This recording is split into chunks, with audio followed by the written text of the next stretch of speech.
ছেড়ে দেওয়া। কেন? আদত কি জিনিস মনে রাখবেন। আমার গায়ে ময়লা আছে কিনা আপনি এখন দেখবেন। কেন? আমার কাপড়ের কারণে। আপনার আখলাকের মধ্যে ময়লা আছে কিনা সেটা কিভাবে দেখা যায়? শরীর যেমন কাপড়ের কারণে দেখা যায় না, আখলাক তেমন আদতের কারণে দেখা যায় না। আখলাক দেখতে পারবেন না, কোনটা দেখবেন? আমার আদত, আমার ব্যবহার, আমার ম্যানার, আমার এটিকেট, কথা বলার ধরন, এটা দেখতে পারবেন। এক মানুষ গালাগালি করছে, কি বুঝবেন? আখলাকের মধ্যে অশ্লীলতা বেশি। আখলাক কিন্তু দেখা যাচ্ছে না, যেটা দেখা গেছে সেটা গালাগালি। পিছনেরটা আখলাক, প্রকাশ হয়েছে গালাগালির মাধ্যমে। গালাগালিকে বলা হয় আদত, ম্যানার, এটিকেট। আরেকজন দেখবেন আসার সময় একটু, বুঝতে পেরেছেন না, আওয়াজ করে করে। কেন? উনি ওনার অস্তিত্ব, ওনার আশাটা জানান দিতে চাচ্ছেন। কেন? তার মানে হচ্ছে ওনার ম্যানার্স বলে দিচ্ছে ওনার ভিতরে অহংকার বেশি। বুঝতে পেরেছেন? আদতের মাধ্যমে আপনি বুঝতে পারবেন ভিতরে কার রাজত্ব চলছে, নফসের রাজত্ব চলছে না রূহের রাজত্ব চলছে। যদি রূহের রাজত্ব চলে, মানুষের মধ্যে ভদ্রতা পাবেন, নম্রতা পাবেন, তাকওয়া পরহেজগারি পাবেন, আদব পাবেন, ঝুঁকাও পাবেন। মজলিসের মধ্যে বসলে আপনার অন্তর নরম হবে, কথাগুলো শুনতে কেমন কেমন ভালো লাগবে। আপনি নিজেকে কথাগুলোর সাথে কানেক্টেড করতে পারবেন। জবানের মধ্যে তাসির থাকবে, চেহারার মধ্যে নূর থাকবে। আমলের মধ্যে আপনি যদি আমলগুলা দেখেন, আপনার ভিতরে একটা আখিরাতের মহব্বত সৃষ্টি হবে। এগুলা কি? এগুলা হচ্ছে ভিতরের জগতের রূহ রাজত্ব করছে। কিভাবে বুঝলেন? বাইরের তোর তরিকার মাধ্যমে। সেই কারণে আমার নবী বলছেন, তোমরা জানো আহলুল্লাহ কারা? ইয়া রাসূলুল্লাহ, আমরা কেমনে বুঝবো? আমরা যে মজলিসের মধ্যে বসেছি সেটা আহলুল্লাহর মজলিস। আহলুল্লাহর মজলিসের বসলে বুঝতে পারবা যার চেহারার মধ্যে নূরে রব্বানি ঝলক দেবে, যার চেহারা দেখলে তোমার আল্লাহর প্রতি প্রেম জন্মাবে, আল্লাহর বিষয়টা দিল করবে আজকে থেকে নামাজ মিস না করি, আজকে থেকে আল্লাহ আল্লাহ করি, আজকে থেকে কেমন কেমন একটা পরিবর্তন। ওই সূরত আপনাকে যদি আল্লাহর জানান দেয় তো মনে করবেন আহলুল্লাহর মজলিসে বসেছে। আলহামদুলিল্লাহ। মজলিস অনেক আছে। আমার নবী এলমের কথা বলেন নাই, আমার নবী ওই আমি বলেছিলাম না শেকল সূরতের কথা। তারপরে কি বলেছে? যার জবানের কথাগুলা শুনলে তুমি অনেক জটিল জটিল বিষয়কে সহজ করে বলে, তোমার ভিতরে একটা খুশি লাগবে, তুমি অনেক কিছু জানতে পারছো, অনেক কিছু জানতে পারছো। মনে হয় যেন হিকমতপূর্ণ কথাবার্তা, মনে হয় যেন সিনা থেকে বের হচ্ছে কথাগুলা। কিতাবপত্রের মধ্যে কথাগুলা পাওয়া যায় না। তার আগে আরেকজন আলেম, আপনি বলবেন, আমরা বলবো, আমি বলবো যে আরেকজন আলেমও কথা বলেছে, উনিও কথা বলছেন। দুইজনের কথা কিন্তু মিলছে না। একজনের কথার মধ্যে অনেক হিকমত, একজনের কথার মধ্যে অনেক রিফাত, একজনের কথার মধ্যে অনেক তাকওয়া ওয়ারা। আমাকে বুঝতে হবে এই কথাগুলো আমার ভিতরে একটা সুরুর, একটা শান্তি, একটা স্টেবিলিটি, একটা স্থিরতা, একটা হিকমত দান করে। ওই মজলিস আহলুল্লাহর মজলিস। সুবহানাল্লাহ। আর কোই ব্যক্তির আমল যদি দেখো, ঝুঁকাও যদি দেখো, ইবাদত রিয়াজাত যদি দেখো, বেনিয়াজি যদি দেখো, বুঝতে পারবা যে এই মানুষগুলো পরকালের মানুষ, এই দুনিয়ার মানুষ না, এরা আহলুল্লাহ। আমার ভাইয়েরা, যেই মজলিসগুলার মধ্যে, যেই কথাবার্তার মধ্যে আমরা এই স্বাদগুলা খুঁজে পাবো, চেহারার মধ্যে নূর, চেহারা দেখলে আল্লাহ, আল্লাহর প্রতি প্রেম, ভালোবাসা, খৌফ, খশিয়ত, জবানের মধ্যে তাসির, হিকমত, জবানের কথাবার্তার মধ্যে ডেপথ, গভীরতা। এখানে গালাগালি নাই, মারামারি নাই, নেগেটিভ আলোচনা নাই, আরেকজনকে ছোট করা নাই, মে তু নাই, গীবত নাই, কাফের ফতোয়া নাই। এই তাবত জবান, এগুলো আহলুল্লাহদের জবান। আমরা এটা হুজুর গৌসুল আজম থেকে জানবো, আমরা এটা হুজুর গৌসুল আজম থেকে জানবো। সালাতুনিয়া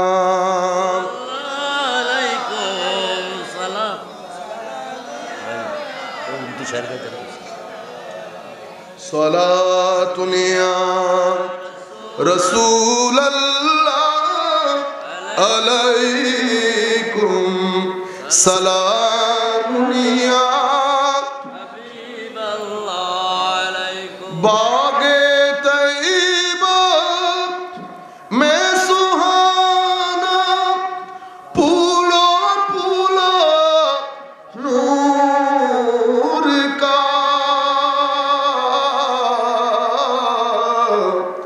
मस्त बू है बुलबुली पढ़ती है कलमा नूर का सलातुनिया रसूल अल्लाह अलैकुम सलामुनिया हबीब अल्लाह अलैकुम। 12वीं के चांद का मजरा है सजदा नूर का, 12 बरजू से झुका एक सितारा नूर का सलातुनिया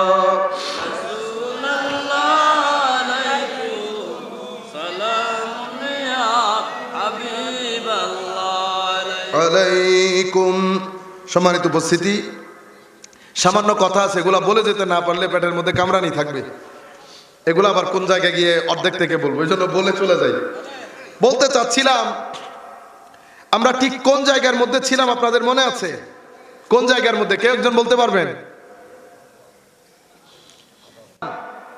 যতক্ষণ পর্যন্ত তো রু রাজত্ব করলে, রু যদি ভিতরে রাজত্ব করে, আপনি এই জবান, এলম, আমল, চেহারা এগুলো দেখে বুঝতে পারবেন আপনি আহলুল্লাহর মজলিসে বসেছেন। যেই জবানের মধ্যে আপনি, যেই মজলিসের মধ্যে বসে একজনের প্রতি একজনের ঘৃণা জন্মাবে, ইবাদতের দিকে আপনার রু টানবে না, আপনার নিজের জিন্দেগি সম্পর্কে কোথায় চলে গেলাম, আর কতদিন বাকি আছে জানি না, কিভাবে যাব, ইজ্জতের সাথে যেতে পারছি কিনা, ইমানের সাথে যেতে পারছি কিনা, মজলিসের মধ্যে বসে যদি এই তাড়প আপনার ভিতরে সৃষ্টি না হয়, আমার মনে হয় আমার ভিতরে গন্ডগোল আছে, আমার ভিতরে গন্ডগোল আছে। তো হুজুর গৌসুল আজম বলছেন মুরিদ তাকে বলা হয় যেই ব্যক্তি প্রথমে তার আদত পরিবর্তন করে। আদত কোনটা পরিবর্তন করে? হিংসার আদত পরিবর্তন করে, অহংকারের আদত পরিবর্তন করে, লোভের আদত পরিবর্তন করে, অশ্লীলতার আদত পরিবর্তন করে, গীবতের আদত পরিবর্তন করে, হারামখোরির আদত পরিবর্তন করে, বেহায়াইর আদত পরিবর্তন করে। এই স্বভাব, এই ম্যানার্স, এই এটিকেটসের মধ্যে যখন পরিবর্তন আসে এবং পরিবর্তনের নিয়ত করেন, তাকে মুরিদ বলে, তাকে মুরিদ বলে। এরপরে কি বলেছেন? ওয়া তাহকিকুহা, আপনি এরাদা করবেন, শুধু এরাদা করলে হবে না, কি করতে হবে? এটা বাস্তবায়ন হবে যখন আপনি মাওলায়ে করিমকে রাজি করার জন্য সিদকে নিয়ত এবং সিদকে দিলের সাথে অগ্রসর হবেন, এবং নফস যেটা করার জন্য আপনাকে পুশ করে সেটা করাকে না বলবেন, তখন আপনাকে মুরিদ বলে, তখন আপনাকে মুরিদ বলে। এবং এটা করা ছাড়া, তাইলে মুরিদ কাকে বলে? মুরিদ হচ্ছে সেই ব্যক্তি যেই দিল জান নিয়ত করেছে একনিষ্ঠতার সাথে, সততার সাথে মাওলাই করিমকে খুশি করার জন্য, এবং এই কারণে সে নফসকে দুর্বল করতে উদ্যত হয়, ইচ্ছা পোষণ করে, এবং নফস যেই যে কাজগুলো করার জন্য পুশ করে সেগুলাকে না বলে, এবং হুজুর গৌসুল আজমের তরিকায় কাদেরিয়ার মাধ্যমে সপ্ত উসুল যেটা দেওয়া হয়েছে সেই উসুলের মাধ্যমে জিদ্দজুহুদ চেষ্টা প্রচেষ্টা করে, তাকে মুরিদ বলে। এখন আপনি বলেন দেখি, আমি বলি, আমি নিজেকে বলি, আমি নিজেকে নিজে জিজ্ঞেস করি যে এই কথাগুলার হুজুর গৌসুল আজমের দেওয়া কথার আলোকে আমি মুরিদ হতে পেরেছি কিনা? আমরা এখন কিরকম মুরিদ হয়েছি? রসম রেওয়াজের মুরিদ। কিসের মুরিদ? রসম রেওয়াজ। আমি আপনাদেরকে বলেছি না, পরিবর্তন যখন হয় আমাদের সব কিছুর মধ্যে আনুষ্ঠানিকতা ঢুকে যায়। কুরবানি আনুষ্ঠানিক হয়ে গেছে, গরু কিনতে যাওয়া, গরু নিয়ে আসা, কিন্তু কুরবানির ভিতরের যে রূহ তাকওয়া সেটা খতম হয়ে গেছে। মিলাদুন নবী সাল্লাল্লাহু আলাইহি ওয়াসাল্লাম, রূহে মিলাদ ছিল আশকে রাসূল, আদবে রাসূল, হুব্বে রাসূল সাল্লাল্লাহু আলাইহি ওয়াসাল্লাম, কিন্তু সেটা লস হয়ে গেছে। কেন? হুব্বে রাসূল থাকবে, নামাজ থাকবে না, হতে পারে। হুব্বে রাসূল থাকবে, জবানের মধ্যে মিথ্যা থাকবে, হতে পারে না। হুব্বে রাসূল থাকবে, জবানের মধ্যে গালাগালি থাকবে, হতে পারে না। হুব্বে রাসূল এটা একটার সাথে একটা যায় না। কেন?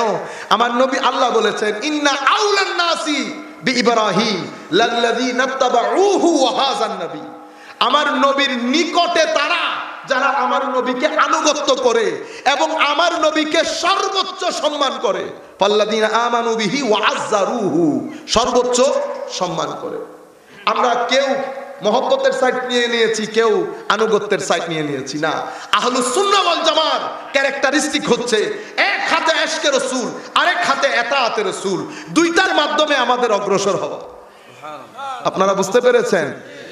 এখন রসম রেওয়াজের কারণে রুগুলা আমাদের সমাজ থেকে, তাসাউফ বলেন রু নাই, নামাজ আদায় করি নামাজের রু নাই। নামাজের রু ছিল জিক্রে ইলাহি, জিক্রে ইলাহি। আমি নামাজের মধ্যে দাঁড়াই, আল্লাহু আকবার, আল্লাহু আকবার বলি, কিন্তু লফজ আল্লাহু আকবার আমার ভিতরে তাসির করে না, আমার ভিতরে এটা জানান দেয় না যে মালিকুল মুলকের দরবারে দাঁড়িয়েছি। আমি সুবহানাকা বলি, মাওলা তোমার পবিত্রতা, তোমার বরত্ব বর্ণনা করছি, তুমি ছাড়া কেউ নাই। যেখানে আপনি জবান দিয়ে তুমি তুমি তুমি বলে সম্বোধন করছেন, সেই জায়গায় আমার দিল সেই তুমির ভিতরে নাই।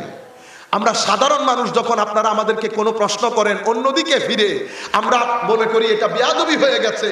আপনি আমার আল্লাহর ইবাদত করছেন, দিলের কিবলা আপনি আল্লাহর দিকে করেন নাই, এটা শানে উলুহিয়তের মধ্যে বেয়াদবি হয় নাই। সেই কারণে আমার আল্লাহ বলছেন, কদ আফলাহাল মুমিনুন আল্লাযীনা হুম ফি সালাতিহিম খাশিউন। সেই নামাজি সফল হয়েছে যার ভিতরে খুশু এবং খুদু আছে। খুশু এবং খুদু আছে। খুশু এবং খুদু কি? ও ভাই, খুশু মনে রাখবেন, নামাজের ওযু শিখার জন্য আমরা ফুকাহায়ে কেরামের কাছে যাই, গোসল শিখার জন্য ফুকাহায়ে কেরামের কাছে যায়, নামাজের মধ্যে ফরজ কোনটা, ওয়াজিব কোনটা, হারাম কোনটা, এটা শিখার জন্য ফুকাহায়ে কেরামের কাছে যায়। আমাদেরকে ফুকাহায়ে কেরামরা সার্টিফিকেট দিয়ে দেন, আমি নামাজের ফরজ শিখেছি, কি কারণে নামাজ ভাঙে সব কিছু শিখেছি, বছরের পর বছর নামাজ পড়েছি, কিন্তু নামাজের ভিতরে আমার ভিতর, আমি বিতর্গতভাবে বাইরে। কিন্তু আল্লাহ বলছেন খুশু এবং খুদু না থাকলে নামাজি সফল হয় না। কদ আফলাহাল মুমিনুনা আল্লাযীনা হুম ফি সালাতিহিম খাশিউন। খুশু কি? আপনি মুফাসসিরের কাছে যাবেন, খুশু শিখতে পারবেন না। ফুকাহায়ে কেরামের কাছে এটা ওনারা ডিলই করেন না, সাবজেক্ট আলাদা আলাদা। আপনি হার্ট স্পেশালিস্টের কাছে হার্টের রোগের জন্য যাইতে হবে, নাক কান গলার কাছে গেলে হবে না। আমার ভাইয়েরা, খুশু কি করে আসে, খুদু কি করে আসে, এটা শিখতে হয় তরিকতের ক্লাসে বসে। আপনি ফুকাহায়ে কেরামের ক্লাস, মুহাদ্দিসিনদের ক্লাসে বসে খুশু এবং খুদু শিখতে পারবেন না। সেই কারণে কিতাব দুইটা, একটা ফিকার কিতাব শুরু হয় কিতাবুত তাহারা দিয়ে। কি দিয়ে? কিতাবুত তাহারা, পবিত্রতার অধ্যায়। কি শিখায়? ওযু এবং গোসল, ওযু এবং গোসল। আর সুফিয়ায়ে কেরামের কিতাব শুরু হয় কিতাবুত তাওবা দিয়ে। কি দিয়ে? কিতাবুত তাওবা। তিন ধরনের তাহারাত নিশ্চিত না হলে খুশু এবং খুদু হয় না। শরীর পবিত্র, কাপড় পবিত্র, কি দিয়ে করবেন? গোসলের পানি দিয়ে, ওযুর পানি দিয়ে। এটা ফুকাহায়ে কেরাম আমাদেরকে শিক্ষা দেন। এটা পবিত্র করে করে 30-40 বছর নামাজ পড়েছি, নামাজের ভিতরে আমি আমার ভিতরকে জমাইতে পারি না। কেন? আপনি সবার কাছে গেলেন, সবাই বলতেছে আমরা তো ওযু গোসল শিখাই। সুফিয়ায়ে কেরামের কাছে গেলেন, আমরা তো এই বিষয়টাই শিখাই। কি করেন? বেটা তৃতীয় একটা পবিত্রতা আছে, সেটা নিশ্চিত করতে হবে। কি পবিত্রতা হুজুর? তোমার নফস, তোমার চোখকে হারাম দিকে পুশ করে দেখার জন্য। তুমি চোখ দিয়ে হারাম দেখেছো, চোখের অপবিত্রতা। শরীরের অপবিত্রতা আপনি পানি দিয়ে পবিত্র করেছেন, এখন চোখের অপবিত্রতা দূর করবে কেমনে? যেটা আমার ভিতরকে নামাজের মধ্যে থাকতে দিচ্ছে না। কানের অপবিত্রতা, কান দিয়ে হারাম শুনেছি, চোখ দিয়ে হারাম দেখেছি, মুখ দিয়ে হারাম বলেছি, হাত দিয়ে হারাম ধরেছি, শ্বাস দিয়ে, জিহ্বা দিয়ে হারাম খেয়েছি। এগুলা সব হারাম দিয়ে আমার ভিতরকে অন্ধকার করে ফেলেছে। এখন এই অন্ধকারের কালি আমি কি দিয়ে ধুইব? ওযুর পানি দিয়ে। ওযুর পানি দিয়ে এই কালি ধোয়া যায় না। তো এটাকে কি দিয়ে ধুতে হয়? তো সুফিয়ায়ে কেরাম বলছে এটাকে তওবার পানি দিয়ে দিতে হয়। সুবহানাল্লাহ। এটাকে কি দিয়ে দিতে হয়? তওবার পানি দিয়ে। সেই কারণে খুশু এবং খুদু, ভিতরের জগৎকে নামাজে কেমনে রাখবেন, এটার জন্য তরিকতের কলেজে ভর্তি হতে হয়। সেই কারণে সমস্ত উলামায়ে কেরাম, ইমামে শাফি বলেন, ইমাম ইজ্জুদ্দিন ইবনে আব্দুস সালাম বলেন, বিশ্ববিখ্যাত উলামায়ে কেরাম, ওনাদেরকেও তরিকতের ক্লাসে ভর্তি হতে হয়েছে। কেন? ওই তওবার পানি কেমনে পরিষ্কার করে সেটা জানার জন্য। হুজুর ইজ্জুদ্দিন ইবনে আব্দুস সালাম বলছেন, আমাকে যখন সুলতানুল উলামা বলা হয়, আমিও তখন মনে করেছে আমি অনেক কিছু জানি, পরে দেখলাম আমি আসলে কিছুই জানি না। আমি জেনেছি কার মজলিসে বসে? আমি জেনেছি ইমাম শাহজলির মজলিসে বসে। ইমাম শাহজলির মজলিসে বসে। ভিতরের জগৎ একটা বিশাল জগৎ। সেই জগতের মধ্যে আমাদের ইসলামী শরীয়তের মধ্যে, মুসলিম কৃষ্টি কালচারের মধ্যে জ্ঞান দুই ধরনের। সেকুলার দুনিয়ার মধ্যে জ্ঞান এক ধরনের, কিতাবি, আর একটা সিক্স সেন্স বলি, সিক্স সেন্স। একটা হচ্ছে কিতাব, শিক্ষক, কিতাব। আমাদের মুসলিম দুনিয়ার মধ্যে একটা জ্ঞান অর্জনের জন্য আপনার শিক্ষক লাগে, কিতাব লাগে এবং পরিবেশ পরিস্থিতি লাগে। শিক্ষক, ছাত্র, কিতাব, পরিবেশ, এটার মাধ্যমে আপনি জ্ঞান অর্জন করেন। ইউজ করেন কি? চোখ, কান, নাক, হাত, জিহ্বা। আপনারা বলবেন চোখ দিয়ে আবার কেমনে জ্ঞান অর্জন করে? চোখ দিয়েই তো অর্জন করি। আপনি এই যে বলছেন লাইটটা সাদা, এটা কি কান দিয়ে দেখেছেন না চোখ দিয়ে দেখেছেন? চোখ দিয়ে। আওয়াজটা দারুণ, কিভাবে বুঝেছেন? কান দিয়ে। সুগন্ধি অসাধারণ, চোখ দিয়ে না। জিনিসটা লবণ বেশি, কান দিয়ে।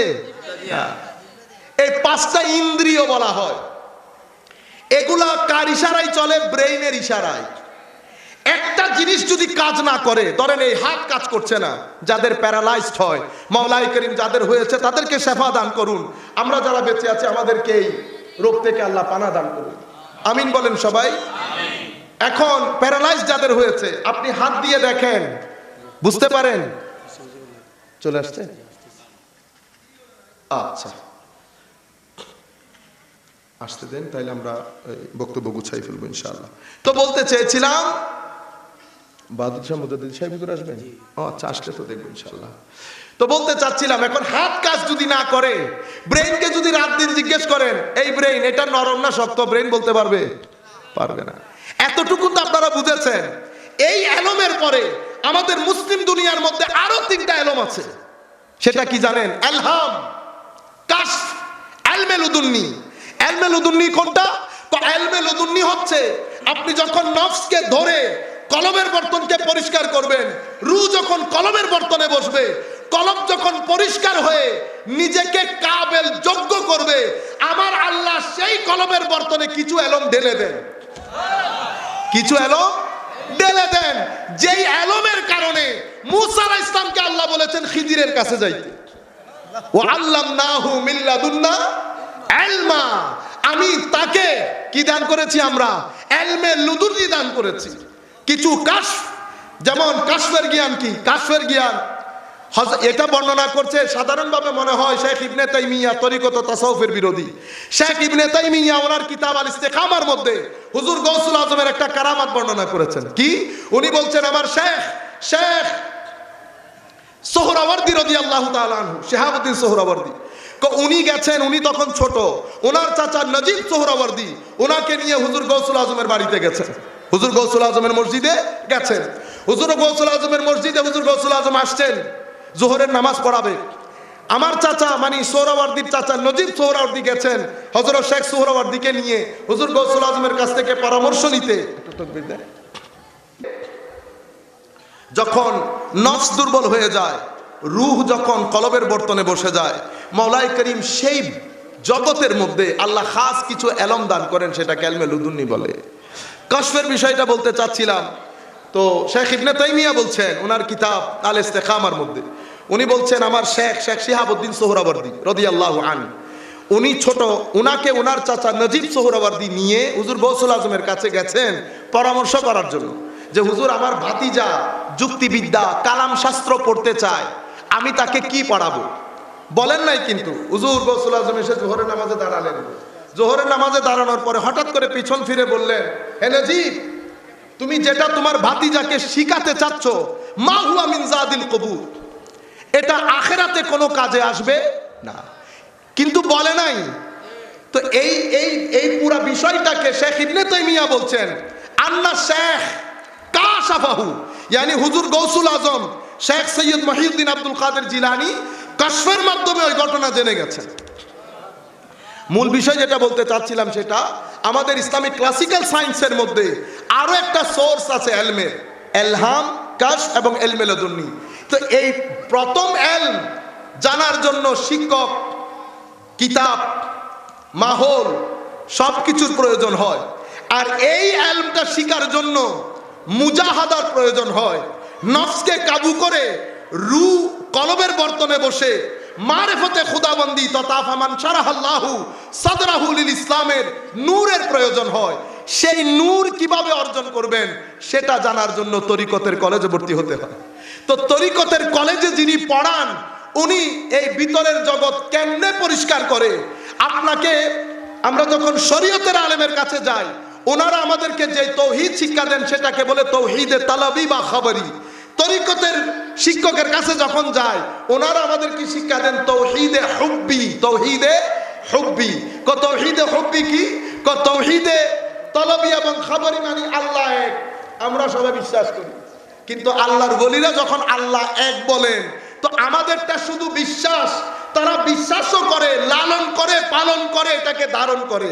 ধারণ করার কারণে ওনারা যখন বলেন লা ইলাহা, তো লা ইলাহা বলার পরে ভিতরের জগৎ সবকিছু না হয়ে যায়, বের হয়ে যায় সবকিছু।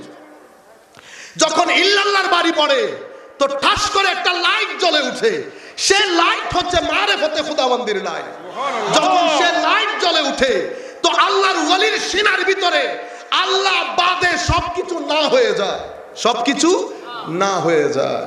এই না হয়ে যখন যায় তো ওই স্টেট অফ মাইন্ডটাকে ডিফাইন করেছেন আল্লাহ কোরআনে পাকে, লা খাউফুন আলাইহিম ওয়ালা হুম ইয়াহজানুন। খৌফ নাই, আমার কলবে খৌফ আছে, ওনার কলবে খৌফ নাই। আমার তৌহিদ শুধু বিশ্বাস। আমি বড় লোক দেখলে ভয় পাই, পুলিশ দেখলে ভয় পাই, আবার একটু পাওয়ারফুল লোক দেখলে ভয় পাই। আমার ভিতরে দুনিয়া রয়ে গেছে বিদায় দুনিয়া কখনো আমাকে ভয় দেখায়, কখনো আশা দেয়, কখনো আশা দেয়। আর এই ব্যক্তির ভিতরে যেহেতু আল্লাহ বাদে কেউ থাকে না, সেই হেতু এই ব্যক্তিগুলা বেনিয়াজ হয়। কি হয়? বেনিয়াজ হয়। বেনিয়াজ হওয়ার কারণে না কোনো ভীতি, না কোনো কিছু লস হয়ে যাওয়ার পেরেশানি, কোনো কিছুই থাকে না। আখিরাতের খৌফ পেরেশানি তো থাকেই না। কেন? কারণ আমার আল্লাহ তাদেরকে ওয়াদা দিয়েছেন সাবিকুনা বিল খায়রাত, ইন্নাল্লাযীনা সাবাকাত লাহুম মিনাল হুসনা উলাইকা আনহা মুবআদুন লা ইয়াসমাউনা হাসিসাহা ওয়া হুম ফীমা ইশতাহাত আনফুসুহুম খালিদুন লা ইয়াহজুনুহুমুল ফাযাউল আকবার ওয়া তাতালাক্কাহুমুল মালায়েকা হাযা ইয়াউমুকুমুল্লাযী কুনতুম তুআদুন। সেদিন বয় সংখ্যা কোনো কিছুই থাকবে না, আলাদা প্যান্ডেল, আলাদা ব্যবস্থাপনা। তারা তো ওখানে এনজয় করবে, সবকিছু তাদের আলাদা ব্যবস্থাপনা। এখানে কে দৌড়াদৌড়ি করছে, কে কি করছে না করছে, এই পর্দার এই প্যান্ডেলের খবর ওই প্যান্ডেলে পৌঁছাবে না। আল্লাহ খুদ বলছেন লা ইয়াহজুনুহুমুল ফাযাউল আকবার, কিয়ামতের এই কঠিন সময় তাদের ভিতরে কোনো ভীতির সঞ্চার করবে না, বরং ফেরেশতারা বলবে হাযা ইয়াউমুকুম, এটা তোমাদের দিন, এনজয়, এটা তোমাদের দিন। বুঝতে পেরেছেন আপনারা? কেন হয়? ওই লা ইলাহা তাওহীদে হুব্বির কারণে।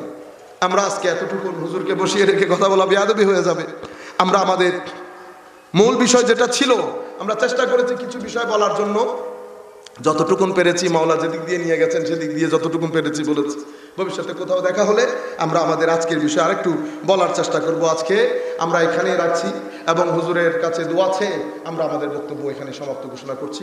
ওয়া আখির দাওয়ানা আলহামদুলিল্লাহি রাব্বিল আলামিন। আসসালামু আলাইকুম ওয়া রাহমাতুল্লাহি তাআলা ওয়া বারাকাতুহু।